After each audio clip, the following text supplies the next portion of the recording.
é o Jornal Paeiro e hoje vamos falar um pouquinho sobre Os Animais Também Pensam. Agora eu vou passar a palavra para minha amiga Andressa. Bom dia, Eduarda. Bom dia a todos. Eu sou a Andressa e eu vou falar a introdução do texto Os Animais Também Pensam. Então, os animais, assim como os seres humanos, eles pensam, eles sentem, eles têm emoções, como, por exemplo, um chimpanzé.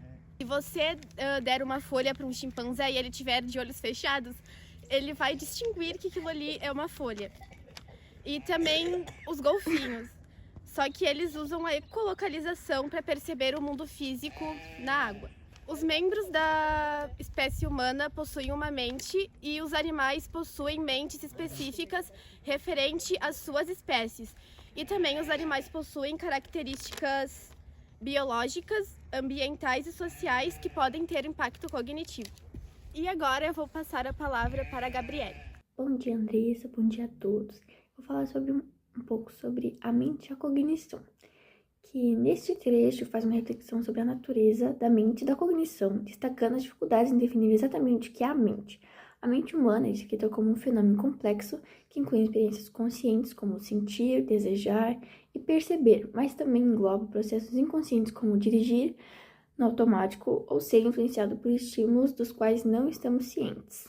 Além disso, a mente humana permite comportamentos flexíveis e aprendizado, características que podem ser observadas em outras espécies para determinar se elas também possuem uma mente.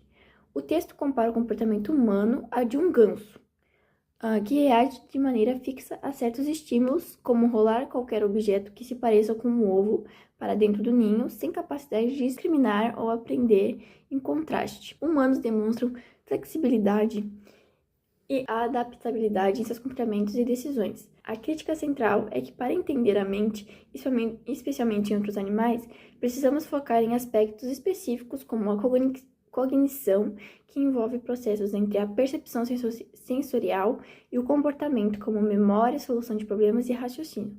A cognição é fundamental para o aprendizado e comportamento flexível, e a presença desses elementos em outras espécies pode indicar que elas também possuem uma mente, tornando-as objetivos válidos para estudos sobre a cognição. E é isso, e agora eu passo para a Andriele. Bom dia, tudo bem? Meu nome é Andriele. Eu vou falar alguns exemplos sobre animais e seres humanos.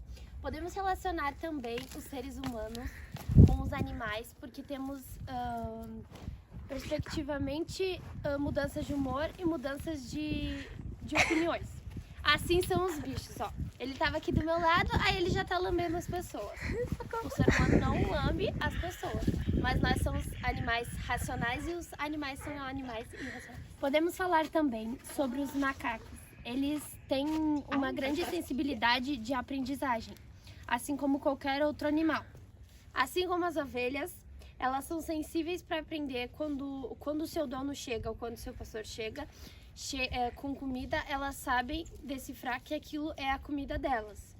Assim são os chimpanzés e qualquer outro tipo de macaco.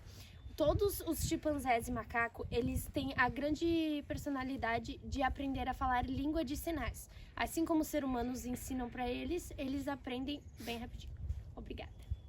Agora eu vou passar a fala para minha colega Marina. Muito bom dia, muito boa tarde, Andriele. Começando do ponto em que você terminou, a analogia que a Andriele fez sobre as ovelhas também se enquadra aos humanos. Afinal, ninguém nasce sabendo. Desde bebê a gente aprende vendo nossos pais como agir. E esse tipo de argumento, o feito por analogia, se baseia em a si próprio.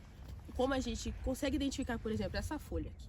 Se a gente vê uma folha, conseguimos identificar que é uma folha. E se outra pessoa consegue fazer isso também, quer dizer que ela possui uma mente. E agora, explicado o tipo de argumento, eu passo a palavra para a Cecília. Olá, bom dia, Marina. Hoje eu irei completar a sua argumentação. Vou falar sobre o argumento da parcimônia evolutiva. Como você falou, os bebês têm a capacidade de copiar o adulto, né? Tipo, por exemplo, o adulto pula a corda. A criança vai entender que pular a corda é para o bem. Então, por si só, o mero fato de compartilharmos propriedade M com o animal não é suficiente para estabelecer que o animal possui uma mente. O primatólogo Franz de Waal e o filósofo Elliot Sober, em particular, Eles argumentam que o fato de compartilharmos uma propriedade M com o animal é o suficiente para estabelecer que o animal provavelmente tem uma mente, que supomos que compartilhamos o ancestral com o animal, e B, que deveríamos preferir a explicação mais parcimoniosa da emergência propriedade M. Por favor, Marina, continue. Muito obrigada, Cecília. Outra maneira que podemos argumentar a favor da mente dos animais é pensar como se fôssemos criança. Afinal, quando criança, a gente vê um ursinho de pelúcia e todo mundo já pensou, quem teve um bichinho de pelúcia pelo menos, que ele poderia ter sentimentos se você deixasse excluído de outros bichinhos ou se não dormisse com ele. Depois de um tempo, conforme a gente vai crescendo, a gente vê que os ursinhos não agem da mesma forma que nós. E seguindo o argumento por analogia, se os bichinhos de pelúcia não agem como nós, eles não possuem a mente. Algumas das vezes nos questionamos se é apenas um ato que é adquirido por sobrevivência ou se é realmente o fato de ser uma mente. Por exemplo, os golfinhos. Eles usam esponjas do mar para proteger o seu focinho enquanto rastreiam, procuram por outros peixes para poder se alimentar. Mas isso podemos entender que não é apenas uma capacidade evolutiva que adquiriram a fim de tornar a vida deles mais fácil, e sim uma capacidade mental deles de conseguirem entender que fazendo o uso das esponjas no rosto, eles conseguem se defender de possíveis machucados e ainda adquirir a caça deles de uma forma bem mais rápida. Por favor, continue, Cecília. Bom, e aí falar agora sobre os argumentos da percepção direta. Aqui se baseia na ideia que quando interagimos com uma criatura, ela automaticamente irá ter uma mente. Então, se eu ficar observando uma vaca ou uma ovelha, ela terá automaticamente a mente. Não precisamos de qualquer artilharia fisiológica ou científica para provar que os animais são animais pensantes. O ser humano, obviamente, tem mentes, porque ao olharmos para a nuvem, a gente consegue criar imagens na nossa cabeça. Por exemplo, uma estrela, um patinho nadando. A nossa imaginação é muito fértil. Bom, portanto, sabemos que os animais têm mente. Bom, a minha parte já acabou. Agora eu vou passar a fala para a Eduarda. Bom dia, Cecília, tudo bem? Então, vou explicar um pouquinho sobre os métodos de calibragem.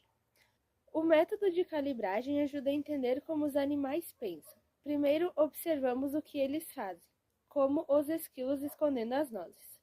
Depois analisamos por que eles fazem isso e como seus cérebros funcionam. Assim podemos comparar o jeito que os esquilos planejam e como o jeito que os humanos e outros animais fazem. Isso nos ajuda a entender melhor o que é planejamento e como os esquilos pensam sobre suas refeições. Os esquilos também podem planejar como pegar nozes e viajar, mas precisamos entender melhor como eles fazem isso. Se descobrirmos que eles não planejam em outras situações, isso pode mudar o que pensamos sobre como eles coletam as nozes. Quando falamos sobre o que os esquilos ou outros animais fazem, estamos tentando explicar seus comportamentos. Por exemplo, se um cachorro chamado Rico pega um frisbee, podemos pensar que ele entende o que seu dono quer. Descrever o que os animais fazem é o primeiro passo para entender como eles pensam. Agora eu vou passar a palavra para o Cauã. Bom dia. Bom dia, pessoal. Bom, meu nome é Cauã, vou estar explicando os comportamentos. Uma vez que o comportamento seja inicialmente descrito como um certo tipo de comportamento, podemos começar a fazer outras perguntas sobre esse comportamento. Os comportamentos estão abertos a diferentes tipos de explicações. Poderíamos explicar um comportamento em termos de psicologia popular, em termos de mecanismos e processos diferentes que o causam, ou em termos de funções evolutiva.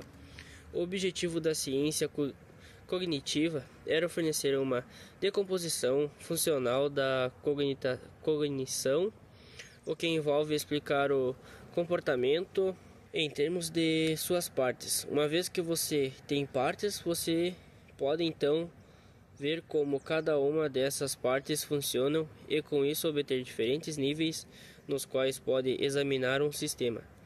Os níveis de análise de Marx têm sido influentes na filosofia da mente e adotados por aqueles que subsumem uma abordagem funcionalista à metafísica da mente que tem de ser distinguida da conversa sobre função. Na tecnologia ou na psicologia, em que a função de um comportamento se refere ao objetivo última reprodução do organismo. E é isso aí, pessoal. Finalizo por aqui. Um bom dia para vocês e tchau.